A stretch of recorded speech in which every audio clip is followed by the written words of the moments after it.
Hello दोस्तों, स्वागत करते हैं उसके बीच में आपके अपने चैनल स्टडी में। पर दोस्तों, बात क्यों होता है शिक्षक भर्ती आरक्षण मामला सुप्रीम कोर्ट अपडेट। क्या इस केस का अंतिम हल आर्टिकल 142 से होकर ही गुजरेगा, जो सवाल सबसे ज़्यादा सोशल मीडिया पर तैर रहा है।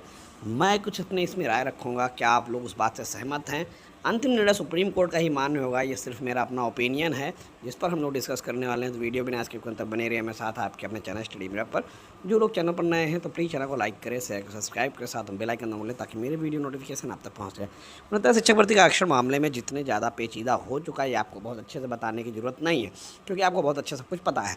जैसा कि आपको पता होगा, उन्नत शिक्षक भर्ती जब सिंगल बेंच का आदेश आया था तो सिंगल बेंच के जज ने ATRE को पार्ट ऑफ सिलेक्शन मान लिया था, ठीक है।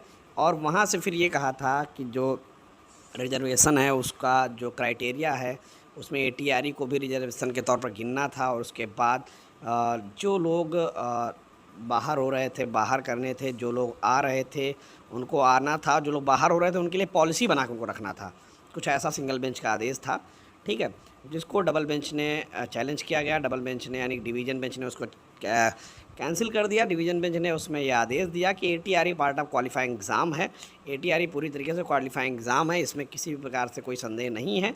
और फिर उन्होंने कहा कि आप लिस्ट को रिविज़िट करें और उसके बाद जो लोग सिलेक्शन में आ रहे हैं उनको सिलेक्ट कीजिए, जो लोग बाहर हो रहे हैं उनको सत्तरी लाभ देते हुए उनको बाहर किया जाए।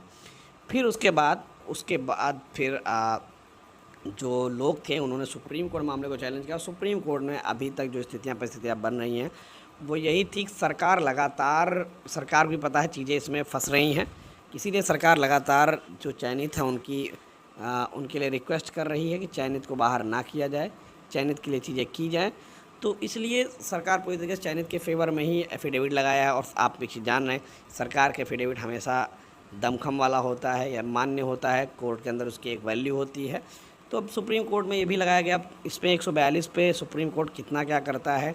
लेकिन मैं आपको बता दूं कि जो भी दलीलें होंगी, जो भी चीज़ें होंगी, हालांकि 8, 9, 10 तारीख को सुनवाई होगी SVN भाटी सर की बेंच में, SVN सर की बेंच में। तो उसमें क्या होगा कि कहीं ना कहीं आप देख सकते हैं कि जो मामला सर्वोच्च न्यायालय में है उसमें सरकार का पलड़ा यही है, किसी को बाहर ना किया जाए, चयनित है, बाकी उसके बाद जो वैकेंट सीट है हम उन पर नियुक्ति देने के लिए तैयार हैं, ठीक है।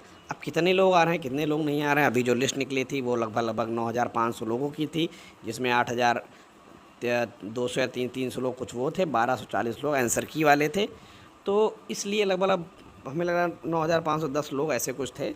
तो अब क्या 9,500 सीटें अभी भी खाली हैं, जो इसमें 4600 कुछ लोग वो थे जो आज तक काउंसलिंग नहीं कराए, उनकी सीट खाली है। तो ये सारी जो ओवरऑल मिला के ये आने वाले समय में पता चलेगा। लेकिन जो 8, 9, 10 की लगातार सुनवाई उसमें क्या होगा। लेकिन एक चीज़ मैं बताऊं, मैं अभी से कह रहा हूं 142 लगेगा। मेरा अपना जितना अभी तक मैं चीज़ों को समझ पा रहा हूं उसमें 142 चयनितों के लिए तो लगेगा। अब क्या होता है क्या नहीं होता है आने वाले समय, क्योंकि चयनितों को एक लंबा समय हो चुका नौकरी करते करते 6 साल। तो इतनी जल्दी मुझे नहीं लगता कोर्ट बाहर की। अगर आसान होता बाहर करना तो जस्टिस दिबांकर दत्ता 142 की मांग कोर्ट में ना करते। अब देखते हैं क्या होता है। Thank you for watching.